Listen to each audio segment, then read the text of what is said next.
Popping y'all, welcome back to the channel. I am Lady Nika in to talk about last night's episode. Well, the first of two episodes of Iyanla Fix My Life. Last night was season 5, episode 2, Addicted to Fame, Micky Memphitz Wright. Y'all know who Memphis is. I'm gonna try to see if I can go by memory. I got some outlines to go by too if I get lost, but in a gist, this is what we have.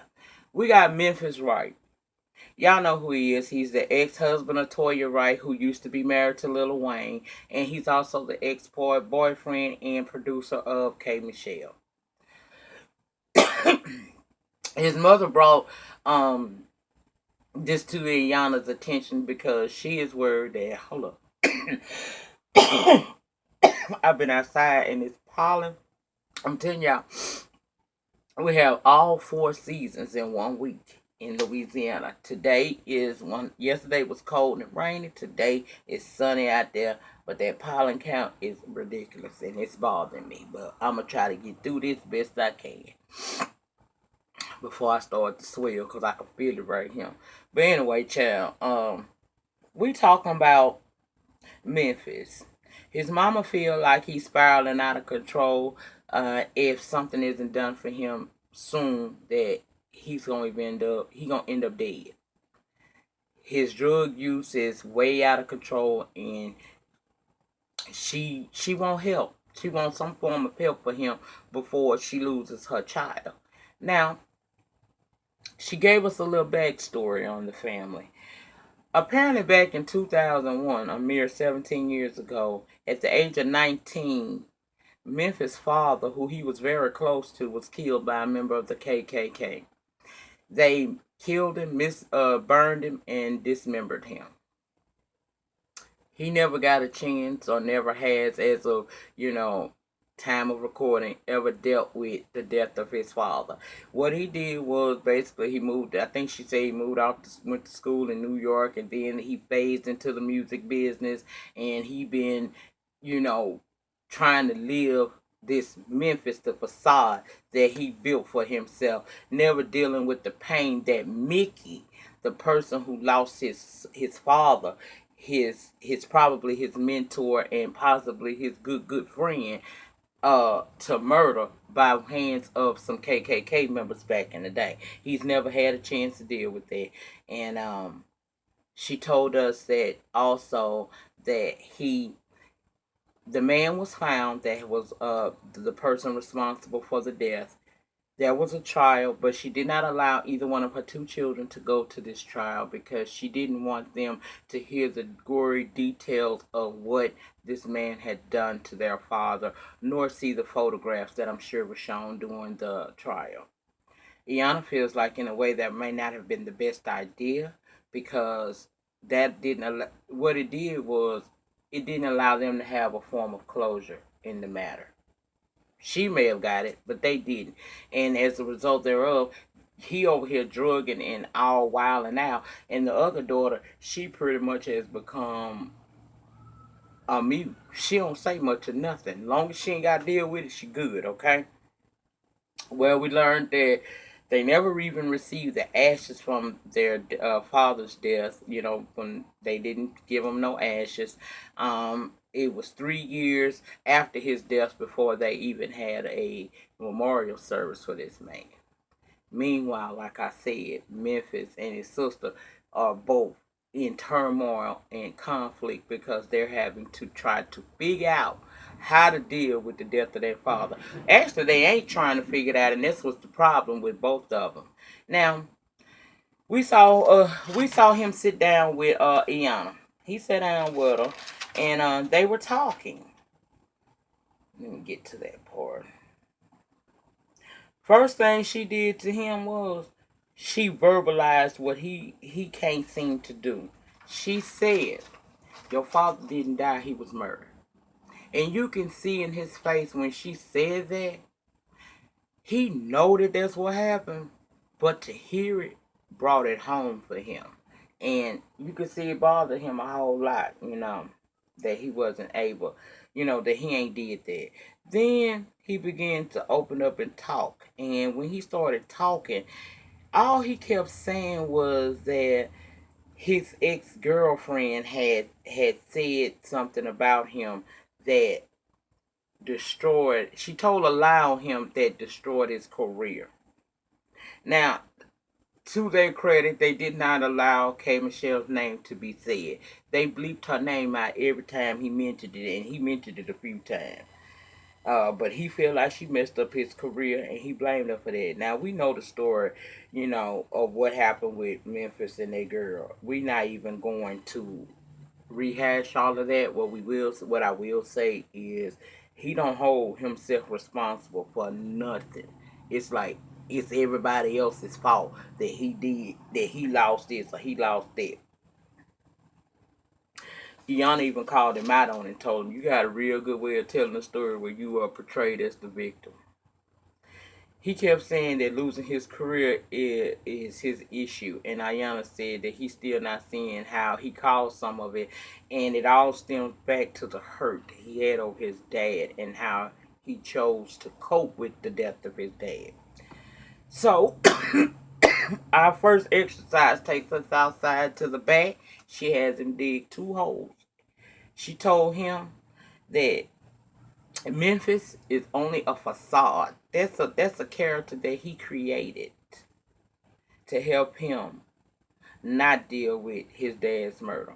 All he wanted to do was to blame KMichelle and saying that he's scared he will never get a chance to get back into the music business because of the lie she told. It's aggravating to me to see a man of Memphis age constantly blaming her when something happened there, and he gonna have to face responsibility for it. He either gonna face responsibility for it now, or he gonna pay for it later on, and then later on could be as he died. Okay, you know what I'm saying? Now, these holes she made him dig, she had him step into it, showing him how you can sometimes put yourself in situations. Then she put all the dirt back into the holes, keeping him in the holes. And she left him there and she told him, "What I want you to do is, I want you to sit there and think about everything that has happened in your life and how you avoid everything. We're gonna see what you're gonna do." What he did was use his hands to dig himself out that hole. And she said that simply meant that sometimes you place yourselves in situations, and in taking responsibility for what you do, you can get yourself out of them holes.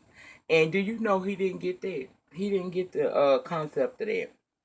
His sister never really dealt with their dad death, like I said. She really don't like to talk about it, and she gets quiet, opposed to him who chooses the drugs as a way of coping. Um, she didn't really want to come to the healing house. She wanted to leave. She wasn't like Kamaya though. She wasn't combative. She just didn't want to be there. But he told her that they needed to be there, and she agreed to it. She allowed the process of healing to begin for her by saying that she would stay. And she was crying, and so he was trying to console her and tell her it was a good idea. And Iyanla just watching this, and she said, "Have you ever told your children that it's okay to not be okay?"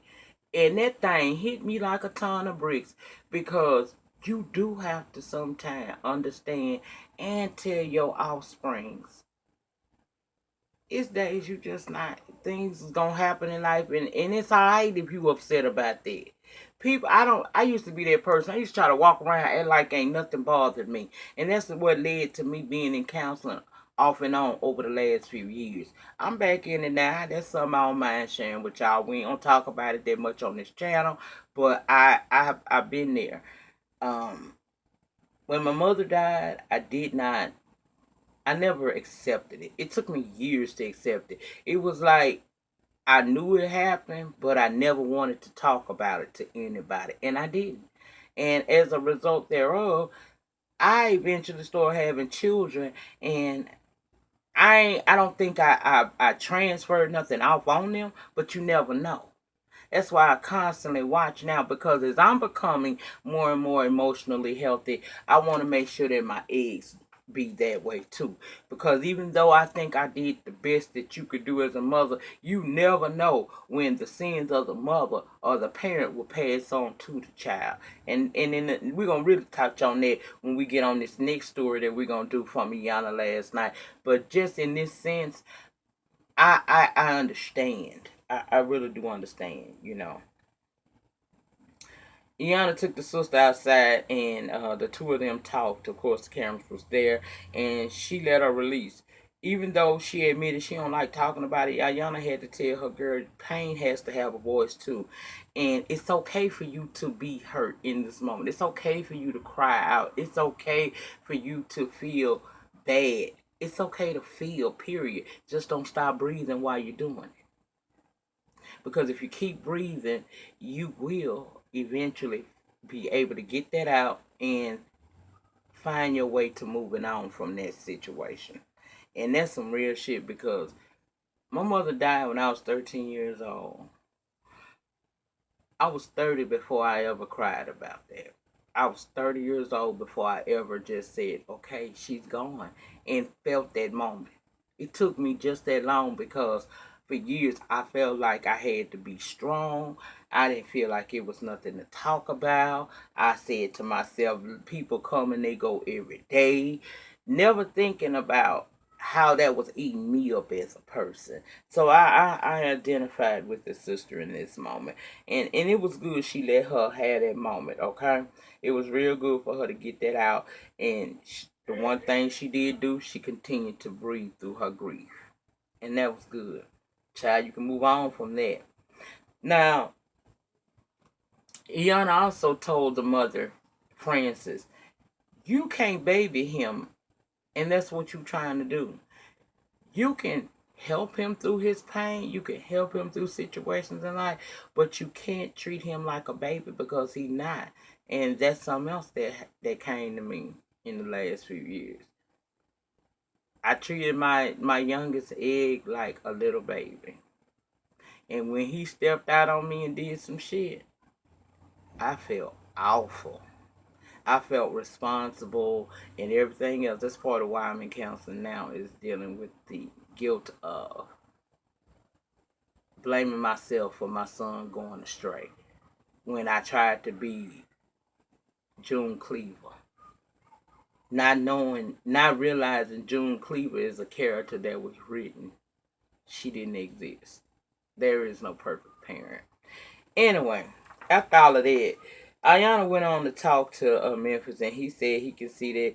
She said she could see that he's still not complete in his acceptance of his dad's murder, and she tell him that he needs to talk it out. He needs to speak. And she went over and she removed this cover off of this stand that was there. I didn't know what was there. It was a funeral wreath with his father's picture and the obituary there. And she told him, talk to your dad. Talk to him as if he was sitting in the seat that I was just sitting in. Tell him how you feel. And he was able to say that he heard from what happened. He was able to say that the drugs numb him so he can cope. He can't talk to his mom because she won't talk about it like the father would have. He went on to say that he wants to make his father proud of him, and he had a real talk. It was needed. It was needed. Again, Iyanla kept telling him breathe, and he did, and he was able to you know, get through some of that. He was able to tell his dad things that he probably had inside of him for the last 16, 17 years. They went out back, and he kept giving, you know, he kept giving his hurt a sound, a voice. And to me, that was important in the healing process. It was a good start for him and his sister. And, you know, I had to, when I saw what she was doing, it helped me understand Iyanla a whole lot better. I know this review is probably all over the place, but for some people who've been there, done that, y'all know exactly what I'm saying. It's hard for a person like me to talk about this because a lot of this is still going on within me. You know, I'm still learning a whole lot. I know I told y'all that I'm 45 and my mama died when I was 13. And a lot of y'all probably feel like I've already dealt with that, but no, I haven't. It's still a whole lot that I haven't dealt with. But anyway, I understood then what Iyanla point was of this show.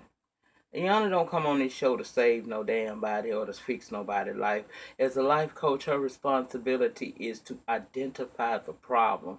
And the only way she can identify the problem is if you're willing to go through the process. She identifies the problem and then she refers you out to continue the process for healing. That's what she does. And that made last week make sense and everything else. See, the reason why it worked in this family is because they were willing to allow her to enter their lives and to tell her the truth and to show her what she needed to know in order to be able to help them. And when that family last week was so withdrawn and unwilling to participate, that's why the process failed. But her goal of being on this show is not to make it all better for you in 1 hour.